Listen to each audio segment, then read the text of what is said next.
ngir seetal seeni loxo jëfandiku leen gel main Valda Val d'Afrique moo leen di may Sud Nutrition. asalaamaaleykum mbokk déglukat yi docteur Bintou Cheikh Seck maa ngi lay nuyu. maa ngi lay fay Rosalie. tey ci suñu chronique numéro 262 li ñuy waxtaanee mooy ngalax xam nañ ne vendredi saint mu ngi jege si di bés boo xam ne nag dafa am solo ci chrétien yi nekk ci àdduna yépp waaye nag fii ci Sénégal dafa am benn spécialité culinaire boo xam ne dafay marqué bés boobu docteur. Loolu moom ñëpp a ko xam mooy mi ñuy wax ngalax maanaam muy ñam bi nga xamante ne dugub la ju boole ko buy boole ko tigadege boole ko suukar. Boo xamante ne suñu mbokku chrétien yi dañu koy defar ci vendredi saint bi maanaam ajjuma bi nga xam ne mooy dikk avant Pâques mooy jiitu Pâques defar ko ba noppi nag daal di ko yéwénee seen dëkkandoo yi seen xarit yi. yenn saa yi sax damay xalaat ni musulman yi ñoo gën a bëgg ngalax mi que suñu mbokku chrétien yi ndaxte chrétien yi dañ cee yéwén. buñ ko defaree ba pare ñëpp ko ciy jot te ñëpp ko koy xaar at bu jot. waaw docteur ndax mën nga ñu gën a expliquer composition nutritionnelle ngalax maanaam xeetu ferñeent ak yu ni mel yi nga xam ne dañ ko ciy fekk. waaw ngalax mën nañu jàpp ni ngalax dafa ñam bu riche la ndaxte téeméeru gramme tigadege boo jël juróom fukki gramme yi yëpp diwlin la loolu xam nañ ko ndaxte ci lañuy jëlee suñu diwlin donc loolu day tax ni ngalax mi nekk aliment bu riche ñam bu riche.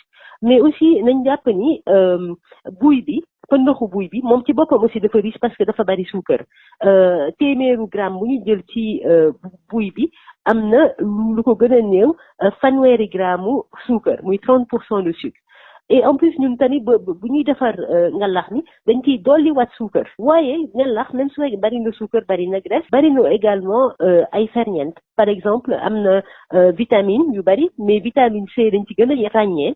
te vitamine C ku ko wax rek xam ne ni antioxydant la maanaam muy ferñeent boo xam ne daf ñuy aar ci ay feebar yu bari et puis am na ci aussi yeneen ferñeent yi ñuy waxee minéraux comme li ñuy wax calcium te calcium ku ko dégg xam ne ni calcium loolu mooy dëgëral suñuy yax yi te calcium boobu aussi ci poudre ci pëndaxu buy bi la bare. est-ce que am nañu pexe ngir defar ngalax boo xam ne dafay sell waaye neex comme niñ ko bëggee. waaw bala may tontu boobu Rosalie damay fàttali rek ne ni am na ngalax ci jour fête boobu lañ koy def te même bu fekkee dafa riche bari suukar bari graisse xam nga benn fan boobu ñu koy lekk wala même ñetti fan yooyu ñu koy lekk loolu mënul gàllankoor ci wér gu yaramu nit bon nag may wax rek ni na nit ñi nañ ko lekk ci mbégte bañ a xalaat torop non plus li nga xamante ne loolu laa doon wax ci di mu riche waaye am na ñoo xamante ne ñoom bëgg nañu quand même sellal seen ngalax ci ñooñu ñaay waxal ñi bëgg ñu sellal seen ngalax ma jox leen yenn tegtal yi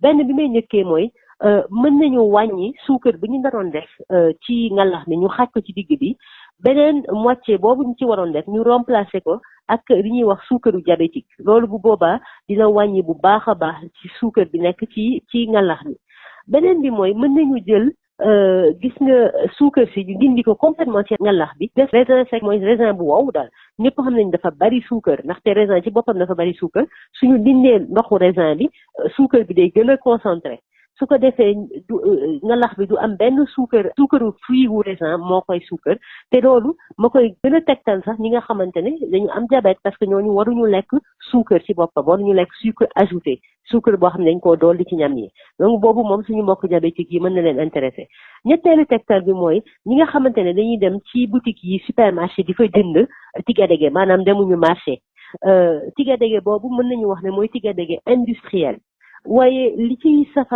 mën a safaanoo mooy tigadege industriel yu bari dañ ciy dolli diwtiir di ci dolli suukar ak di ci dolli sax yeneen ak yeneen ñu koy wax ay additifs yoo xam ne gënul ci suñu wér gu yaram donc ñooñu noonu di jëndee seen tigadege supermarché nañu saytu bu baax a baax ingrédients yi ñu defaree produit bi nga xamante ne dañ ko ciy bind ñeenteel bi mooy am na benn mode bu bees wala beesul boo xam ne nit ñi léegi dañuy defar seen ngalax ba pare daal di ci dolli li ñuy wax chocolat yooyu ñuy diw ci mburu yi di ko lekk ci suba si te loolu vraiment pour man jaru ko ndaxte bu boobaa déjà ngalax bi dootul am cafkawu ngalax ba ñu xamoon mais aussi dafay rek dolli graisse ak suukar ci ngalax bi te vraiment loolu jaru ko te kenn soxlawu ko. docteur naka la ñu mën a yemale li nga xam ne moom la ñuy lekk ci ngalax ba duñu gaañ. alors Rosalie fii aussi may wax ne rek ne bésu fête la na suñu mbokk yi lekk seen ngalax lekk li doy ci ñoom li leen neex ci ngalax bi ñu lekk ko waaye nag li faral di am mooy ne ci famille yi dañuy defar ngalax bu bëree bëri su ko defee rek mu des ci frigidaire bi famille yi di ko lekk ci ay peut-être benn semaine tous les bés bu nekk ñu lekk ci te loolu li muy tekki rek mooy ne ñooñu dañuy lekk lu bari suukar bari graisse ci diir bu yàgg donc li may tegtal mooy xëy na bañ a defar ngalax bu ëpp noonu xam ne day des lu bari wala bu desee aussi mën nañ ko dugal ci congélateur bi ba beneen période ñu génne ko ñu lekkaat ci. nga fàttali suñu page Facebook.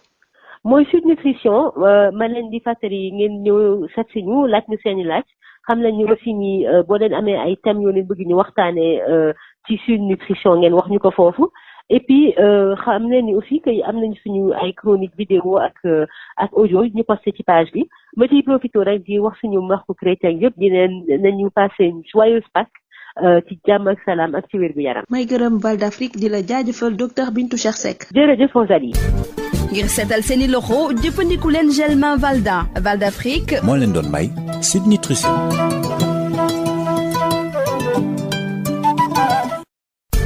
Le gel main Valda, efficace sur 99% des microbes. Val d'Afrique vous offre Sud Nutrition. Bonjour chers auditeurs, docteur Bintou Cheikh Seck, bonjour. Bonjour Rosalie. Chronique numéro 262, tout ce qu'il faut savoir sur le ngalax. Docteur, le vendredi saint approche pour les chrétiens partout dans le monde. Cependant, ici au Sénégal, il y a une spécialité culinaire qui caractérise ce jour. Ah oui, bien sûr Rosalie, c'est le fameux ngalax qui est un mélange de mil, de bouillie et de pâte d'arachide et de sucre aussi, qui j'ai l'impression est même plus attendu par les musulmans du Sénégal que par les chrétiens. Et ça, c'est une façon de dire que la communauté chrétienne le prépare ce ngalax et le partage très généreusement avec les autres et ça tous les ans. Quelle est la composition nutritionnelle du ngalax? Alors, il se trouve que le ngalax est très riche parce que il y a de la pâte d'arachide et cette pâte d'arachide est composée de 50% d'huile. Mais aussi parce que il y a la poudre de baobab ou la poudre de bouille qui contient beaucoup de sucre, c'est-à-dire à peu près 30% de sucre. Et en plus, nous, dans la préparation, on ajoute du sucre, le sucre de table. Mais le ngalax est riche aussi en vitamines. Donc, même s'il est riche en calories, il est aussi riche en vitamines, notamment la vitamine C, parce que le bouilli est extrêmement riche en vitamine C. Et la vitamine C est un puissant antioxydant qui nous protège de beaucoup de maladies. Et puis, c'est riche en certains minéraux, comme le calcium, parce que le bouilli, encore une fois, le bouilli est très riche en calcium et on sait que le calcium est extrêmement important pour la structure du squelette ou la structure osseuse. Y a-t-il un moyen de préparer un ngalax plus sain tout en préservant le goût tant attendu? Avant de répondre à cette question, je tiens d'abord à dire que même si le ngalax est très riche, ça n'empêche pas de le manger et de l'apprécier le jour J, quoi. Les excès de quelques jours ne nuisent pas à la santé. Mais pour ceux qui souhaiteraient alléger le ngalax, j'ai quand même quelques astuces. La première est de réduire la quantité de sucre ajouté de moitié et de remplacer l'autre moitié par un édulcorant artificiel ou ce qu'on appelle le sucre du diabétique. Et d'ailleurs, pour les diabétiques qui veulent manger du ngalax, il faudrait qu'on leur sucre entièrement le ngalax avec leur sucre spécial qui ne va pas faire monter leur taux de sucre. La deuxième astuce, c'est de remplacer le sucre carrément par des raisins secs.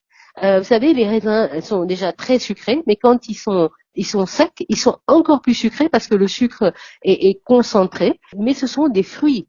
Et donc, un ngalax qui serait sucré avec des raisins secs, ce serait particulièrement même indiqué pour les diabétiques parce qu'à ce moment-là, il n'y a aucun sucre de table ajouté. La troisième astuce, c'est pour ceux qui achètent de la pâte d'arachide industrielle en grande surface, c'est-à-dire qu'ils n'achètent pas le tigadégué au marché, il faut bien s'assurer qu'il n'y a pas d'huile de palme dans cette pâte d'arachide, qu'il n'y a pas de sucre ajouté et qu'il n'y a pas d'autres additifs. Et ça, pour s'en assurer, il faut bien lire la liste des ingrédients parce qu'il y a beaucoup de pâtes d'arachide importées qui contiennent tous ces ingrédients-là et qui rendent la pâte d'arachide encore plus riche. Et enfin, la dernière chose, c'est que il faut surtout éviter d'ajouter de la pâte à tartiner chocolatée dans le ngalax. Apparemment, c'est une nouvelle mode ou pas si nouvelle que ça, Mais non seulement ça dénature le ngalar, mais puis ça l'enrichit inutilement en sucre et en gras. Quelle est alors la portion raisonnable de ngalar à manger? Alors encore une fois, Rosalie, c'est un jour de fête.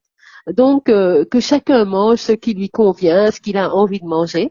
Ce n'est pas ça qui fera la différence du point de vue de la santé. Par contre, il faut éviter de préparer de trop grandes quantités de ngalar qu'on stocke ensuite dans le frigo. On sait ce qui se passe après, c'est que les membres de la famille risquent d'en manger trop sur plusieurs jours. Et donc de manger trop sucré et trop gras pendant plusieurs jours. L'autre option est de congeler les restes de ngalar et ensuite d'en manger plus tard au lieu de passer 1 semaine, 2 semaines à ne manger que ça. La page Facebook? C'est Sud Nutrition. Nous vous encourageons à venir encore plus nombreux pour nous poser vos questions, nous suggérer des thèmes. Et sachez que il y a des chroniques vidéo et audio sur la page.